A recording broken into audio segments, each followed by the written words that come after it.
Hey, what's up guys? Little man with a big opinion here. And today's video is going to be a prepping video, but it's not going to be the typical prepping video that you would think would come out of a prepper's mind. Most preppers tend to talk about the bad things that are happening and why you should prepare. They tend to talk about, storing this many firearms and X ammo and putting away this many months worth of food, this much water storage, and they tend to tell you to become self-sustainable, secure your water source, secure your protein source.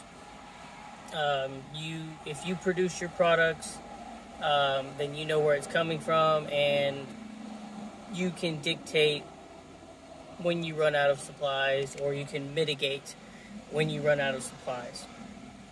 But being a prepper, I'm going to roll this window up because it wants to start raining. But being a prepper isn't just, preparing for the, end times or SHTF. It's also prepping financially, and prepping for the point where the income that you have coming in will potentially stop.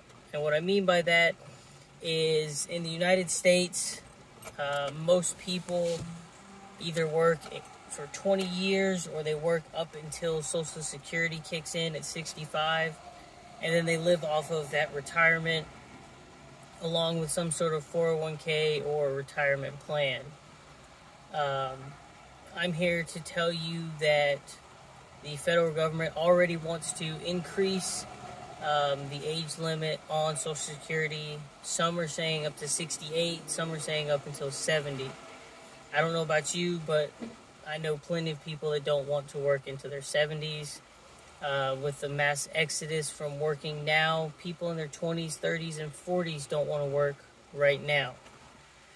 They want to focus on themselves, they want to do other things, but they don't have the financial backing to do so, as long as the government wasn't giving them funds. So securing your future financially should also be a part of your prepping scenario.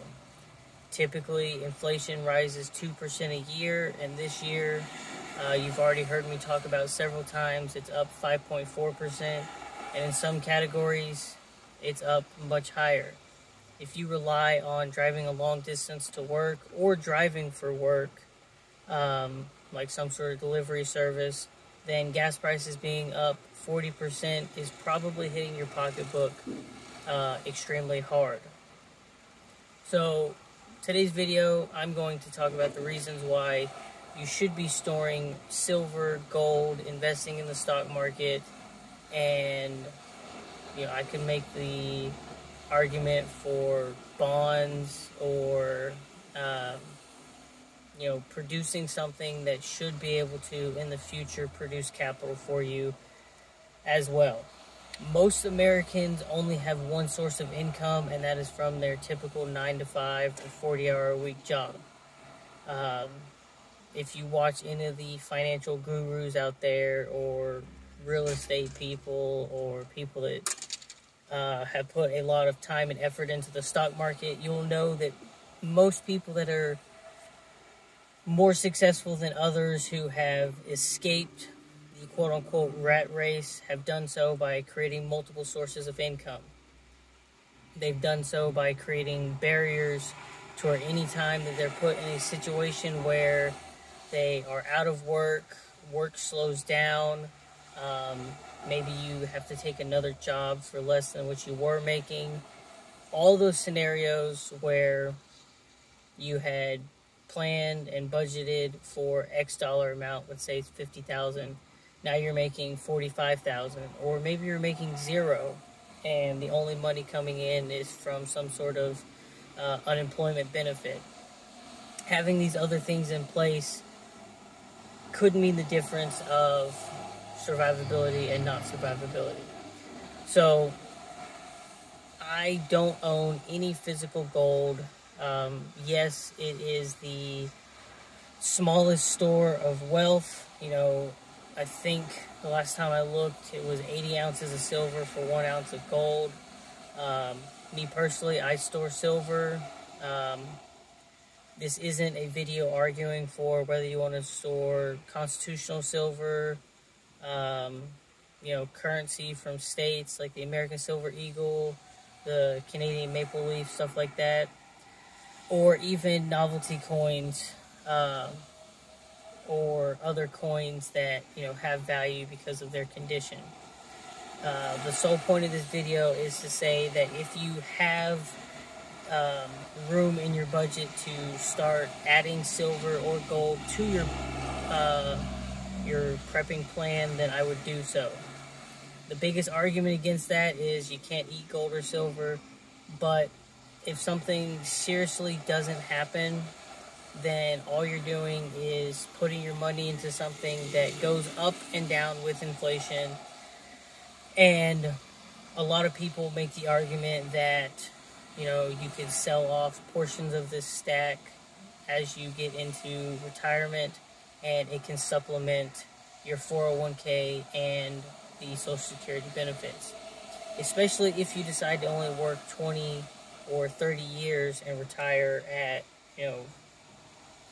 if you started working at a job at 18, you'd be retiring at 38 or 48. Your Social Security is not kicking in for another 10 to 25 years. And if the age on it increases, then it could be even longer.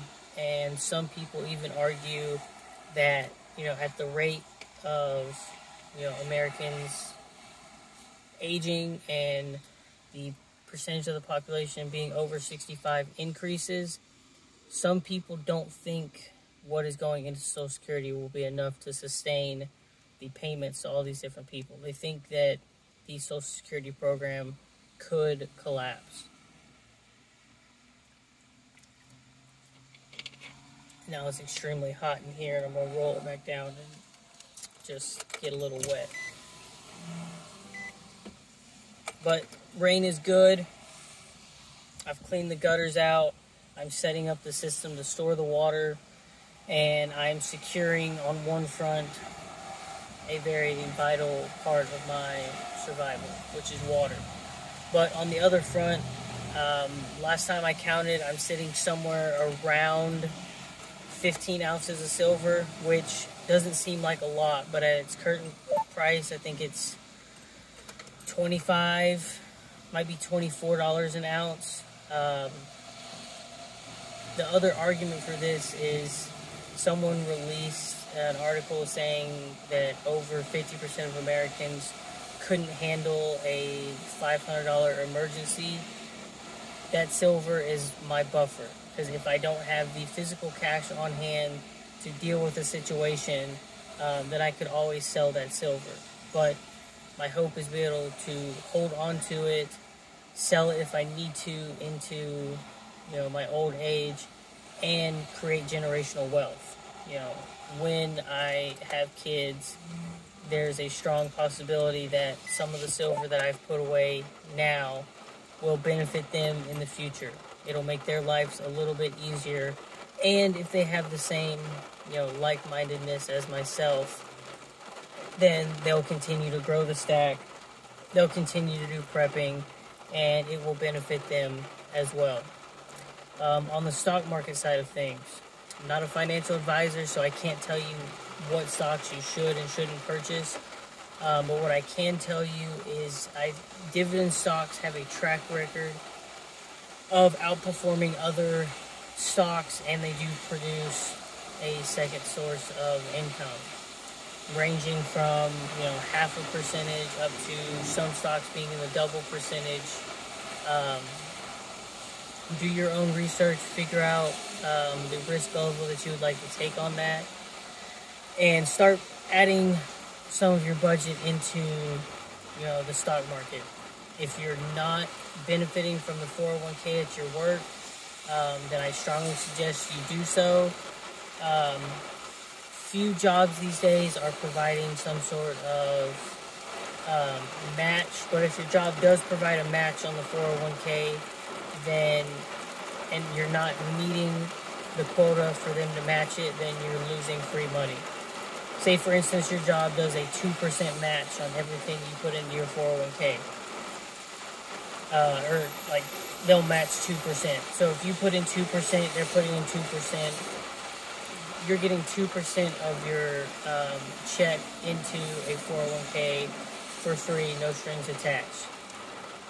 I read an article at one point saying most people, if their job offers a 401k, they're putting anywhere between 8 and 9% into it, and at the higher end, a large majority of people are putting upwards of 13% into it.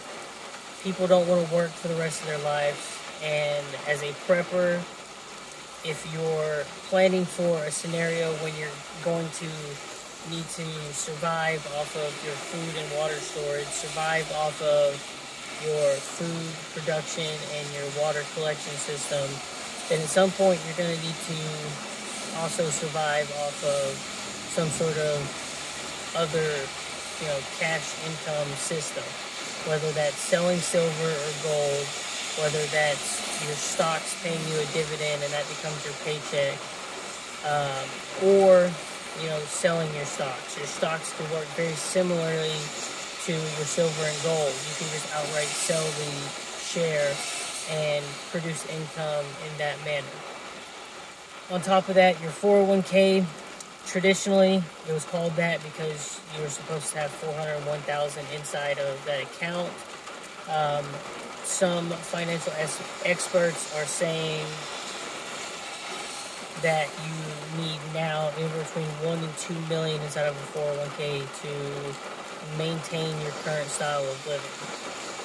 And with that, what are your thoughts and comments for this topic? Leave them down below. Let me know, what you're doing on the financial side of prepping. Getting rid of debt, I didn't really mention that, but that's another good thing to do as a prepper. And if you have a friend or family member that would benefit from the information from this video, then share it with them, and I'm going to go get out of the rain. I'll catch you in the next one.